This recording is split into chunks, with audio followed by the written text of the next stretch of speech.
السلام علیکم، آپ دیکھ رہے ہیں کائنڈ ٹی وی کینیڈا کی رمضان ٹرانسمیشن نور رمضان۔ میں ہوں آپ کی میزبان وشنو ناصر۔ میرے ساتھ اس وقت موجود ہے ذاکرہ اہل بیت شگفتہ زیدی صاحبہ۔ السلام علیکم۔ وعلیکم السلام۔ سورہ ضحیٰ کی آیت نمبر 8 میں ارشاد خداوندی ہے کہ اے حبیب، جب ہم نے آپ کو تنگ دست پایا تو غنی کر دیا۔ تقریباً تمام مفسرین کا یہی کہنا ہے کہ اس صورت میں خداوند عالم حضرت خدیجہ کی معاشرتی اور معاشی پہلو کو اجاگر کر رہا ہے۔ آج کا دن وفات جناب خدیجہ الکبریٰ سلام اللہ علیہ سے منسوب ہے۔ آج ان کے بارے میں بات کریں گے۔ سب سے پہلے چلتے ہیں آج کی دعا کی طرف۔ جی، آج 10 رمضان ہے۔ جی بالکل۔ اور آج کی دعا میرے ساتھ سب پڑھ لیں۔ بسم اللہ الرحمن الرحیم۔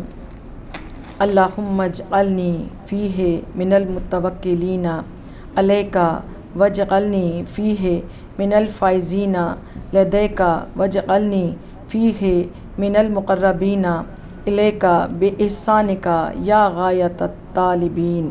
اس کا ترجمہ: بار الہ تو ہم کو آج کے دن اپنی ذات پر بھروسہ کرنے والوں میں سے قرار دے جو تیرے نزدیک کامیاب و رستگار ہیں، اور ہم کو اس مہینے ان لوگوں میں سے قرار دے جو تیرے مقرب بندے ہیں۔ سبحان اللہ۔ اپنے احسان کے طفیل اے طلبگاروں کے مقصد آخر۔ سبحان اللہ، سبحان اللہ۔ آج کی یہ دعا خوبصورت دعا ہے، ماشاء اللہ، بہت بہترین۔ اچھا، آج کا دن حضرت خدیجہ سلام اللہ علیہ کی وفات سے منسوب ہے، تو سب سے پہلے تو حضرت خدیجہ کی دین کے لیے قربانیاں، ان کے احسانات کے بارے میں آپ بتائیے۔ جناب خدیجہ الکبریٰ ام المومنین سلام اللہ علیہ کے بارے میں یقین کیجئے کہ میری زبان رکتی ہے، بالکل، اس لیے کہ میں اپنے آپ کو اس قابل نہیں پاتی کہ میں اتنی بلند پایا ہستی کا ذکر کر سکوں۔ مجھے سمجھ نہیں آ رہی تھی کہ میں جناب خدیجہ الکبریٰ سلام اللہ علیہ کو کس نام سے پکاروں۔ ملکۃ العرب کہوں، عقیلہ کہوں، طاہرہ کہوں، مادر زہرا کہوں۔ سبحان اللہ۔ اور آپ یہ دیکھیے کہ جناب خدیجہ الکبریٰ سلام اللہ علیہ کا جب میں تعارف بیان کروں گی تو میں نے جتنا بھی بی بی کے بارے میں پڑھا تو میں ہمیشہ کہتی ہوں کہ اتنی بلند پایہ ہستی ہیں جو اپنی مثال آپ ہیں، بے شک، اور جن کو ان کو روشن چراغ کے نام سے تشبیہ دی گئی کہ آپ جو ہیں وہ ایک روشن چراغ ہیں۔ اچھا، جب میں جناب خدیجہ الکبریٰ سلام اللہ علیہ کے بارے میں بات کروں تو سب سے پہلے میں ایک بات سوچتی ہوں، میں اپنے آپ میں سوچتی ہوں، میں نے کہا کہ جب کسی بہت بڑے گھر میں بڑے گھر والوں کی شادی ہو رہی ہوتی ہے، جیسے جناب خدیجہ الکبریٰ کی جب شادی ہو رہی تھی جناب رسول خدا صلی اللہ علیہ وآلہ وسلم سے، تو لوگوں کے ذہنوں میں یہ خیال ہوتا ہے کہ آخر اس کا شوہر کیسا ہوگا، بالکل، اس کا شوہر کیسا ہوگا۔ دیکھیں تو صحیح کہ اتنی بلند پایہ ہستی کا شوہر کیسا ہوگا۔ تو جناب خدیجہ الکبریٰ سلام اللہ علیہ کی عظمت کو جاننے کے لیے پہلے ان کے خاندان والوں کا تعارف ضروری ہے۔ جناب خدیجہ الکبریٰ کس خاندان میں آ رہی ہیں؟ تو جب میں نے جناب رسالت مآب کو دیکھا تو میں کہوں کہ جو مجسم قرآن ہیں، سبحان اللہ، جن کے قلب پہ قرآن اترا ہے، جو رحمت للعالمین ہے، وہ اور جناب خدیجہ الکبریٰ کے ساتھ میں جناب رسول خدا صلی اللہ علیہ وآلہ وسلم کی تعریف کیا کروں کہ وہ اول مخلوق، بالکل، وہ گنتی کا پہلا عدد، سبحان اللہ، وہ وجہ تخلیق کائنات، سبحان اللہ، وہ رحمت للعالمین، کہ جن کا کردار اگر سمٹے تو ایک میں نظر آئے اور پھیلے تو 14 انوار میں تقسیم کر، سبحان اللہ، جن کی تربیت حیا کا نام فاطمہ ہے، سبحان اللہ، جن کے شاگرد علی بن ابی طالب ہیں، سبحان اللہ، جن کے بیٹے حسن حسین ہیں، تو سوچئے وہ رسول کیسا ہوگا۔ بے شک، بے شک۔ اس کے بعد شوہر کی تعریف کے بعد پھر میں جناب فاطمہ زہرا سلام اللہ علیہ کی طرف آتی ہوں کہ جن کی بیٹی ایسی ہے، سبحان اللہ، جن کے لیے کہا گیا کہ جناب سیدہ اسرار کا سرچشمہ، عصمت و عفت کا سورج، سبحان اللہ، حکمت کا آسمان، سبحان اللہ، عزت النبی، حبیبت الولی اور راز پروردگار کی کان ہے۔ اس کے بعد میں جناب ختیجۃ الکبریٰ کے داماد کا جائزہ لوں سبحان اللہ، تو کیا جناب کہنا ہے؟ مولائے کائنات حضرت علی ابن ابی طالب علیہ السلام، ہدایت کا علم، ہدایت اللہ، کی کان، سبحان اللہ، عقل کا بلند پہاڑ، سبحان دانائی کی قرارگاہ، واہ، علم کا آخری مقام اور بے شک، تاریکی میں روشن نور، بے شک بے شک، روشن نور ہے۔ اور جب میں ان کے نواسوں کا جائزہ لوں تو میں کہوں کہ میری زبان کس قابل کہا کہ میں جوانان جنت کا بے تعارف کراؤں۔ شک بے شک، تو آپ یہ دیکھیے کہ آپ کا مقام یہ ہے کہ آپ سرداروں کے خاندان میں آئی ہیں۔ سبحان اللہ، آپ کا خاندان جو ہے نا وہ سرداروں کا خاندان ہے، کہ شوہر جو ہے وہ سردار انبیاء ہے، سبحان اللہ، سبحان داماد جو ہے وہ سردار اولیاء ہے، سبحان اللہ، بیٹی جو ہے وہ جنت کی عورتوں کی سردار ہے، سبحان اللہ، اور جو نواسے ہیں وہ ہیں، جوانان جنت کے سردار ہیں۔ سبحان اللہ، تو سوچئے کہ جب بی بی کا مرتبہ کیا ہے کہ وہ سرداروں کے خاندان میں آئی، سرداروں کے خاندان میں آئی۔ اور آپ یہ دیکھیے کہ کہا جاتا ہے، میرے نبی کہتے ہیں کہ ساری کائنات جنت کی مشتاق ہے، لیکن جو جنت ہے وہ جناب ختیجۃ الکبریٰ کی مشتاق ہے۔ سبحان اللہ، پھر اس کے بعد بڑی خوبصورت بات کہ ہر بچے کی جو جنت ہے نا وہ ماں کے قدموں میں ہوتی ہے، بالکل، ہر بچے کی جنت ماں کے قدموں میں ہو۔ سوچئے جناب ختیجۃ الکبریٰ سلام اللہ علیہ کا مقام، سبحان اللہ، کہ جناب فاطمہ زہرا جو عورتوں کی جنت کی سردار ہے، ان کی جنت جناب ختیجۃ الکبریٰ، سبحان اللہ، سبحان اللہ، سوچئے ان بی بی کا مقام۔ بے شک بے شک، اور جب ہم آپ کی ہسٹری کی طرف آتے ہیں تو آپ یہ دیکھیے کہ وہ عرب کا وہ معاشرہ، عرب کا وہ معاشرہ کہ جہاں پر عورتوں کو کم عقل تسلیم کیا جاتا تھا، وہاں پر جناب ختیجۃ الکبریٰ ام المومنین عقیلہ کہلائیں، سبحان اللہ، عقیلہ کہلائیں۔ جہاں پر عورتوں کو ان کے حقوق نہیں دیے جاتے تھے وہاں پر جناب ختیجۃ الکبریٰ ملکۃ العرب کہلائیں۔ سبحان اللہ، اور عرب کا وہ نجس معاشرہ کہ جس کو نجس کہا جاتا تھا، وہاں جناب بی بی ختیجۃ الکبریٰ ام المومنین جو ہیں وہ طاہرہ کہلائیں۔ سبحان اللہ، کیا کہنے، تو آپ یہ دیکھیے کہ ان کے القاب اتنے زیادہ ہیں، اور اس کے بعد آپ یہ دیکھیے کہ جہاں میں اللہ تعالیٰ آپ سب کو مقام دکھائے، جو غار ہرا ہے، غار ہرا، خداوند عالم آپ سب کو، میں سب کے لیے دعا کرتی ہوں کہ آپ سب کو حج کی سعادت نصیب فرمائے، الہی آمین، کہ جو غار ہرا ہے اس میں پہنچنے کے لیے کم از کم پورا دن درپیش ہے، کہ آپ جب اس پہاڑ پہ چڑھیں گی، اس کے بعض لوگ تو ڈیڑھ دن میں پہنچتے ہیں اس مقام پر، یعنی اتنا کہ آپ نیچے کھڑے ہو کے اس کی بلندی کو دیکھیں گے تو اتنی بلندی ہے اس کی، راستہ بھی صحیح نہیں، تو آپ جب پہاڑ پہ چڑھیں گے تو آپ کو پورا دن گزر جاتا ہے۔ محبت جناب ختیجۃ الکبریٰ ام المومنین کو دیکھیے، سبحان اللہ، کہ جب جناب رسول خدا صلی اللہ علیہ وآلہ وسلم غار ہرا میں آتے تھے، غار ہرا میں تھے، تو بی بی ختیجۃ الکبریٰ کے بارے میں کہا جاتا ہے کہ آپ روزانہ محبت رسول خدا صلی اللہ علیہ وآلہ وسلم میں کھانا لے کے روزانہ جایا سبحان کرتے، اللہ، سبحان اللہ، محبت کا یہ انداز۔ تو آپ یہ دیکھیے کہ جب ایسی محبت ہونا تو کوئی شوہر انہیں بھول سکتا ہے؟ بالکل بالکل، اتنی اسلام کی خدمات ہیں، اس لیے خدمات ہے کہ اس لیے آپ کو محسنہ اسلام کہا گیا، سبحان اللہ، محسنہ اسلام آپ کے لیے کہا گیا۔ بہترین، اور آپ دیکھیے کہ اس کے بعد آپ نے اتنی محبت، اتنا عشق رسول تھا کہ جناب رسول خدا صلی اللہ علیہ وآلہ وسلم نے آپ کی زندگی میں کوئی شادی نہیں کی، اور جب آپ کی بات شادی کی تو کچھ آپ کی ایک زوجہ نے اعتراض کیا تھا، جب آپ باقاعدہ رویا کرتے تھے، آپ ان کو یاد کر کے رویا کرتے تھے ان کے لیے، یعنی یہاں تک ہے کہ جب کوئی اچھی چیز پکایا کرتے تھے تو آپ ان کی سہیلیوں کو بھیجا کرتے تھے، یعنی محبت کا انداز دیکھیے۔ سبحان اللہ، اچھا قدرتی بات ہے، جس سے محبت ہونا اس سے منسلک چیزوں سے بھی محبت ہو جاتی ہے، اگر عشق ہو اور وہاں پر عشق ہو اپنے تو وہ ان کے آس پاس کی چیزوں سے بھی محبت ہو جاتی ہے۔ تو یہی حال جناب رسول کریم صلی اللہ علیہ وآلہ وسلم کا تھا کہ آپ ان کی سہیلیوں کے لیے جب کھانا کوئی اچھی چیز پکوا کے بھجواتے تھے تو ایک زوجہ نے اعتراض کیا کہ آپ ایک ضعیف اور ایک بوڑھی عورت کے لیے روتے ہیں، ان کو آج تک یاد کرتے ہیں۔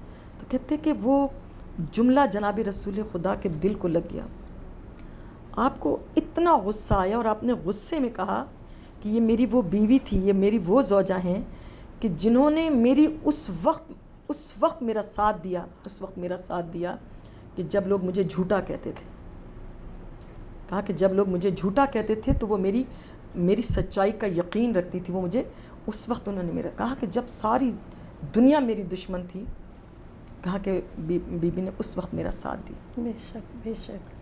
کہا لوگ میرے راستے میں کانٹے بچھاتے تھے لوگ. کہا کہ اتنا مالی احسان جناب خدیجۃ الکبریٰ نے کیا ہے اس اسلام پر کہ وہ کسی نے کہا تھا نا کہ کون بھولے بھلا پیغام خدیجہ تیرا، کون بھولے بھلا پیغام خدیجہ تیرا، دل کی دنیا میں رقم نام خدیجہ تیرا، تیری دولت نے دیا دین محمد کو فروغ، سبحان اللہ، تیری دولت نے دیا دین محمد کو فروغ، آج بھی مقروض ہے اسلام خدیجہ تیرا. سبحان اللہ. بے شک بے شک. آج بھی واقعی مقروض ہے جناب خدیجۃ الکبریٰ کا.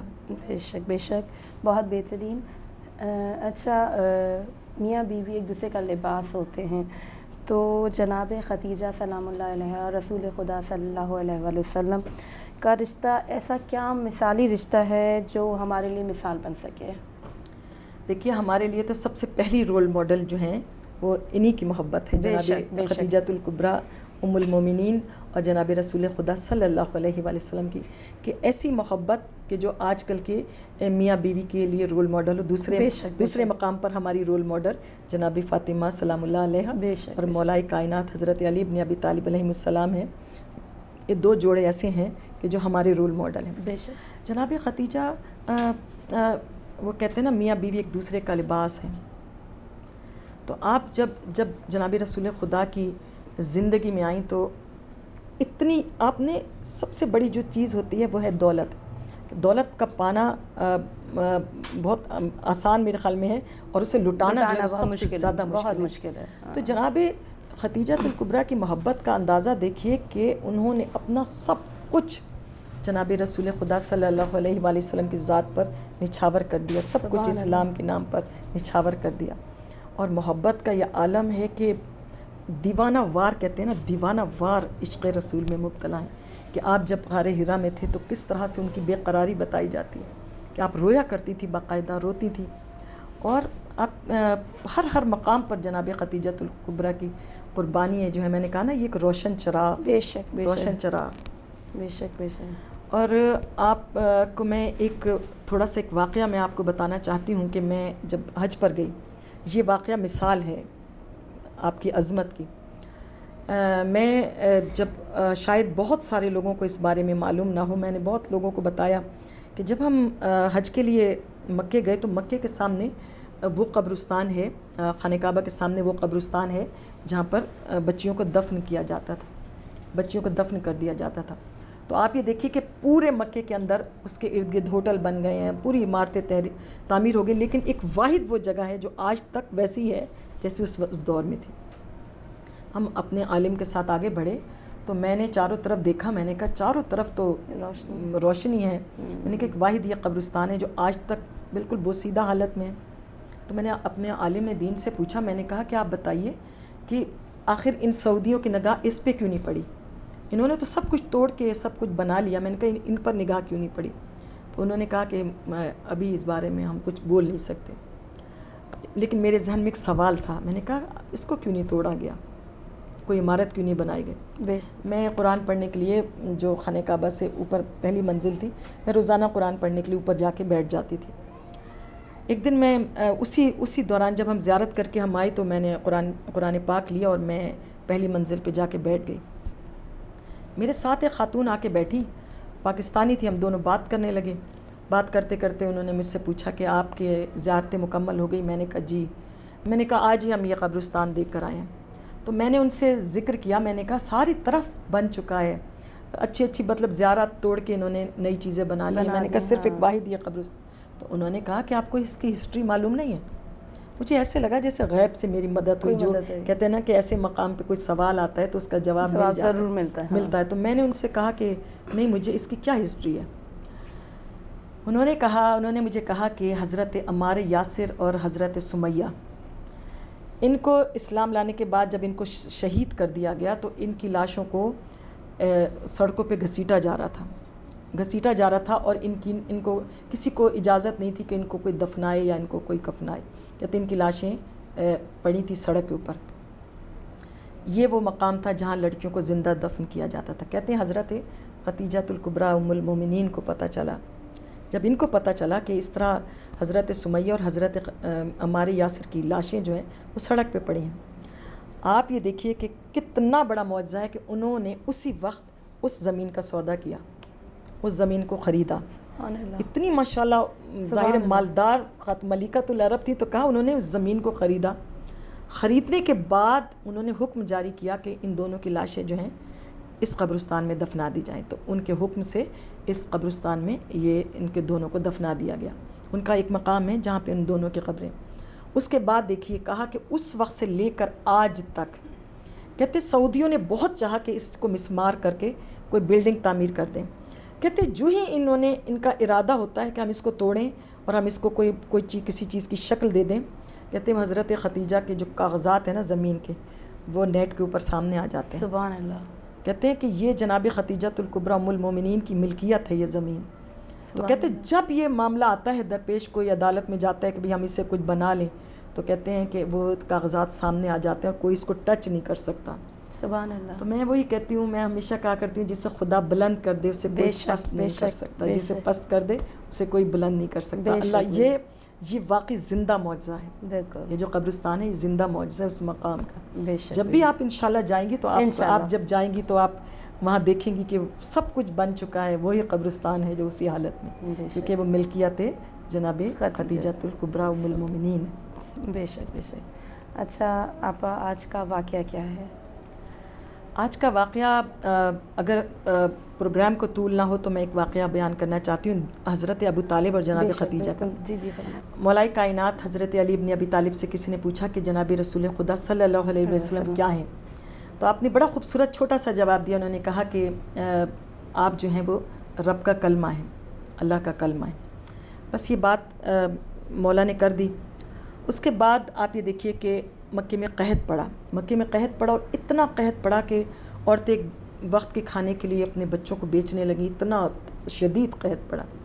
جب قحط پڑا تو جتنے بھی کفار مکہ تھے انہوں نے کہا کہ ہم حضرت ابو طالب علیہ السلام کے گھر چلتے ہیں، وہ متولی کعبہ ہیں، ان سے کہیں کہ وہ دعا کریں کہ یہ ابر رحمت جو ہے برسے اور قحط کی صورتحال دور ہو. تو یہ سب حضرت ابو طالب علیہ السلام کے دروازے پہ پہنچے اور انہوں نے دروازہ بجایا. جب آپ باہر نکلے تو ایک جھمگٹا تھا، بہت مجمع تھا.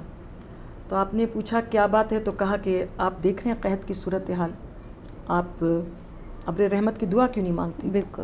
تو آپ نے کہا کہ تمام منادی کرا دو کہ سب لوگ مکے میں خانہ کعبہ کے اندر جمع ہو جائیں، اور منادی کرانے کے بعد کہا کہ سب لوگ اکٹھے ہو جائیں، میں تھوڑی دیر میں آتا ہوں. یہ واقعہ بہت خوبصورت واقعہ ہے کہ تمام منادی کرا دی گئی. ایک دنیا تھی جو خانہ کعبہ کے اطراف میں جمع تھی. کچھ دیر کے بعد لوگوں نے ایک عجیب منظر دیکھا کہ جناب ابو طالب علیہ السلام آ رہے ہیں، اور کس طرح سے آ رہے ہیں کہ آگے آگے جناب رسول خدا صلی اللہ علیہ وآلہ وسلم ہے، اور آپ ان کے پیچھے آ رہے ہیں. آپ آئے اور آپ نے ایک بلند مقام پہ جناب رسول خدا صلی اللہ علیہ وآلہ وسلم کو کھڑا کیا اور آپ پیچھے کھڑے ہوئے. اس کے بعد آپ نے تمام کفار کو مخاطب کر کے کہا کہ جو اسے نہیں جانتا وہ جان لے، جو نہیں پہچانتا وہ آج پہچان لے. یہ میرا بھتیجا محمد ہے. سبحان اللہ. یہ میرا بھتیجا محمد ہے. اس کے بعد آپ نے کہا کہ یہ بیواؤں کا سرپرست ہے، سبحان اللہ. یہ یتیموں کا محافظ ہے، بے شک. اور یہ عدل کی میزان ہے، اور یہ وہ ترازو ہے کہ جس میں کبھی کمی بیشی نہیں ہوگی. بے شک بے شک. بس یہ آپ نے قصیدہ پڑھا، آپ کا چند جملوں کا قصیدہ تھا، اور اس کے بعد آپ نے ایسے بلند کیا اور اس کے بعد کہا کہ اے میرے بھتیجے، اللہ سے بارش برسنے کی دعا تو مانگ. تو آپ نے اپنے دونوں ہاتھوں کو اٹھایا اور ابھی کچھ کلمات ادا کیے تھے کہ ایک مرتبہ ابر رحمت برسنا شروع ہو گیا. سبحان اللہ. اور کہتے ہیں اتنا پانی برسا کہ لوگوں کی کمر تک پانی آ گیا. اب آپ کا انداز دیکھیے کہ کیا آپ نے اسی طرح جناب رسول خدا صلی اللہ علیہ وسلم کو اپنے کندھوں پر اٹھایا اور یہ کہتے ہوئے خانہ کعبہ سے نکلے کہ جو اسے نہیں جانتا وہ جان لے، جو نہیں پہچانتا یہ پہچان لے. یہ میرا بھتیجا محمد. یہ کہہ کر آپ خانہ کعبہ سے نکل آئے. لکھنے والوں نے بڑی خوبصورت بات لکھی ہے. انہوں نے کہا کہ اللہ تعالیٰ بڑا عادل ہے. اللہ عادل ہے اللہ تعالیٰ نے اپنے حبیب پر ان کے ماں باپ کے احسان کو بھی برداشت نہیں کیا. ظاہر ماں باپ چلے گئے. کہا کہ کیسے اتنا بڑا احسان کہ خانہ کعبہ کے اندر قصیدہ پڑھا گیا, انہیں ہاتھوں پہ اٹھایا گیا, پھر انہیں کندھوں پہ بٹھا کے تعارف کرایا گیا. تو کہا اللہ نے احسان کا بدلہ احسان سے دیا. اللہ نے کہا کہ اے میرے حبیب, جس طرح سے جناب ابو طالب نے تمہارا تعارف کرایا تھا اس طرح تم حضرت ابو طالب کے بیٹے کا تعارف ہوگا. بے شک. اور کس طرح سے تعارف ہوا کہ ہاتھوں پر اٹھایا اور اس کے بعد کندھوں پر اٹھایا, پھر پکار کر کہا جو نہیں جانتا انہیں جانے من کنتم مولاہ فہذا علی المولا. اب آپ آگے کی چھوٹی سی بات دیکھیے کہ خدا نے انعام کیا دیا کہ حضرت ابو طالب اور حضرت خدیجہ ام المومنین, ان کے تاریخ اسلام پر بہت زیادہ احسانات ہیں. ایک نے اسلام کی خدمت جان سے کی ہے اور ایک نے مال سے کی ہے. پروردگار میں نے کہا عادل ہے. اللہ کے پاس نبوت اور رسالت تھی, وہ اللہ تعالیٰ ختم کر چکا. اب رہ گئی امامت رہ گئی تھی نا.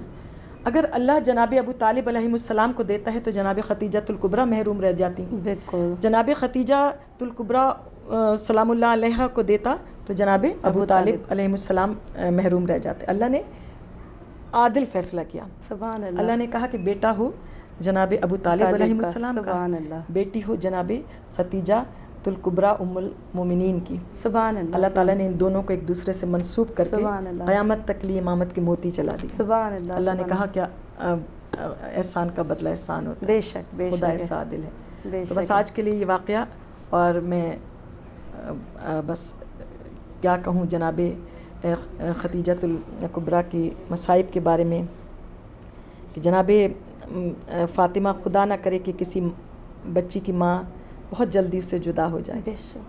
جب جناب فاطمہ سلام اللہ علیہ جناب خدیجۃ الکبریٰ کے بعد روتی تھی نا اور کہتی تھی کہ بابا میری ماں کہاں چلی گئی, بابا میری ماں کہاں چلی گئی, تو آپ جواب نہیں دیتے تھے, آپ رونے لگتے تھے, جواب نہیں دیتے تھے.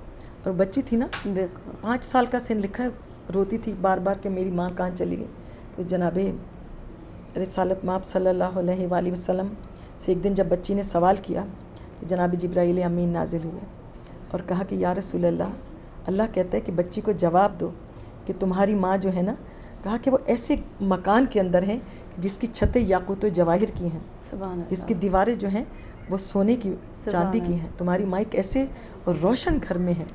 کہا کہ فکر مت کرو, تمہاری ماں بہت اعلیٰ مقام پہ. بے شک. بے شک. تو بس میں سب کو تعزیت پیش کرتی ہوں جناب خدیجۃ الکبریٰ ام المومنین کی وفات کی. امام زمانہ کو تعزیت پیش کرتی ہوں. اچھا آپا, آج کا میسج کیا ہے ہمارے لیے؟ بس آج کا میسج میرے مولا علی فرماتے ہیں, کہ لوگوں کو یاد کرنے کا شکوہ نہ کرو, لوگوں سے یاد رکھنے کا شکوہ نہ کرو. کہا کہ جو انسان اپنے رب کو بھول سکتا ہے, بے شک. بے شک. بالکل. کہا وہ سب کو بھول سکتا ہے. بالکل. بالکل. بہت بہترین, بہت بہت شکریہ آپا. آپ بہت اچھے ہمیں واقعات بیان کر رہی ہیں, بہت اچھے میسیجز دے رہی ہیں, ہمارے سوالات کے بہت اچھے جواب دے رہی ہیں. انشاءاللہ کل پھر ملاقات ہوگی. آپ دیکھ رہے ہیں قائم ٹی وی کینیڈا کی رمضان ٹرانسمیشن نور رمضان. میں ہوں آپ کی میزبان مہوش ناصر. کل انشاءاللہ پھر ملاقات ہوگی. جب تک کے لیے اجازت دیجیے. اللہ حافظ.